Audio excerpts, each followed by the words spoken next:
help them. I don't know why you're making me help them. But I've already given them the leakage. The first thing they need is a working narrative. The second thing they need is a plan that is well executed. So far as it stands now, I don't see a working narrative, because the only thing they are moving around with is one term and RUTO must go.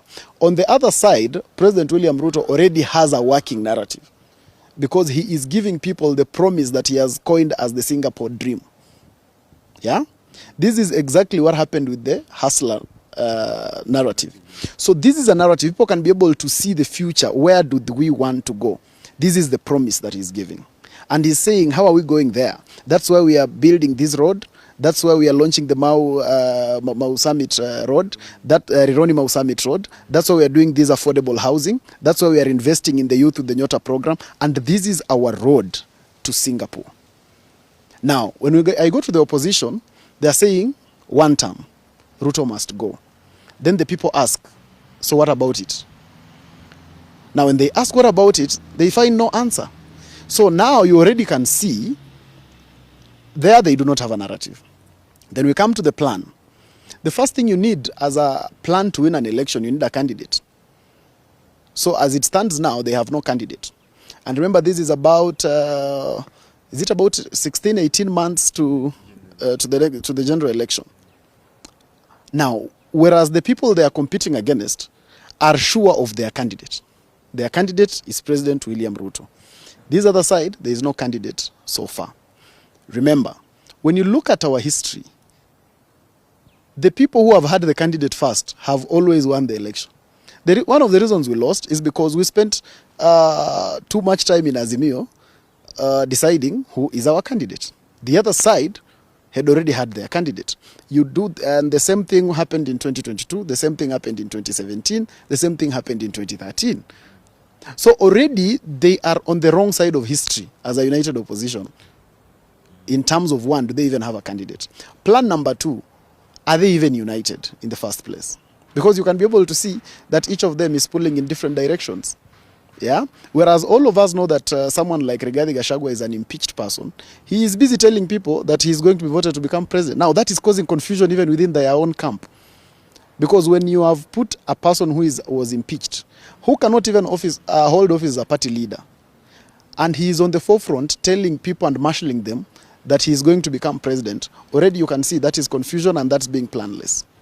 So you can be able to see, even in the way they move around, you can be able to feel that there's a lot of disunity in this same opposition. So in terms of just having a plan, one, they do not have a candidate.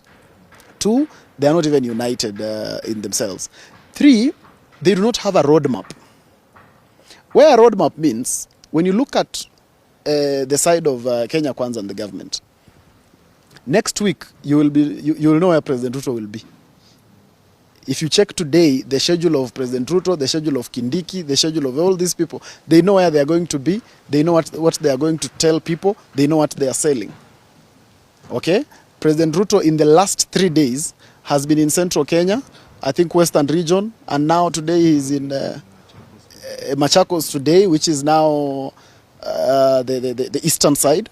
So, where have opposition leaders been in the last 3 days, if I was to ask you? Maybe they're in a hotel somewhere strategizing. In a hotel somewhere strategizing. Then waiting on Sunday, they go to a church. Yeah? So, every time you hear them, they are in a church service or a funeral. And you are competing with people who, in the last 3 days alone, they have covered almost 4 regions of the country. And that's what I'm telling you. The formula of winning an election is very obvious. It is very predictable. It is just that when it fails to align with your hopes and aspirations, then you think that maybe you are right about election. And there's always no...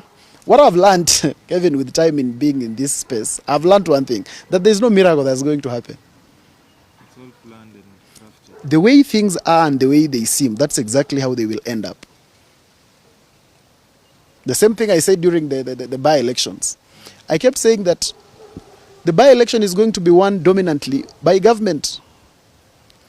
Not because government will do anything weird, but I'm sure both you and me saw the energy that Professor Kindiki put in Mbeere.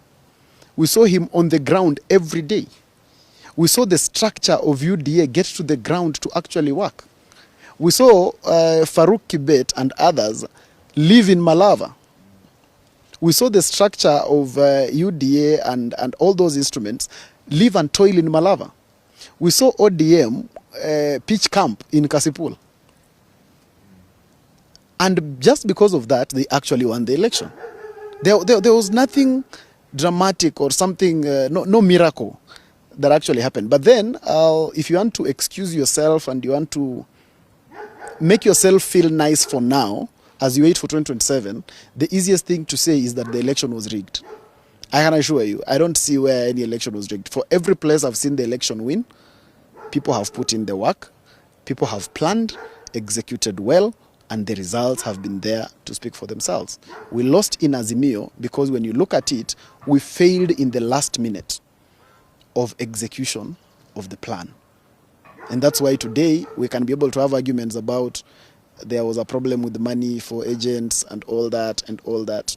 So that simply means we did not have an effective plan. Our own chief agent in Azimio has kept moving from one media house to another, explaining how he was actually not even a chief agent. I keep asking people, when I saw Kindiki stand up during the Bomas, when people were in Bomas, and there was tension, and Kindiki stood up and ordered members of Kenya Kwanza to shut up and sit down. I don't remember that image. Do you think Sentabao had the capacity and the guts to order Azimio people to shut up and sit down? And that's how we lost. And that's the reality. So with time, I have grown into becoming a politically very realistic person.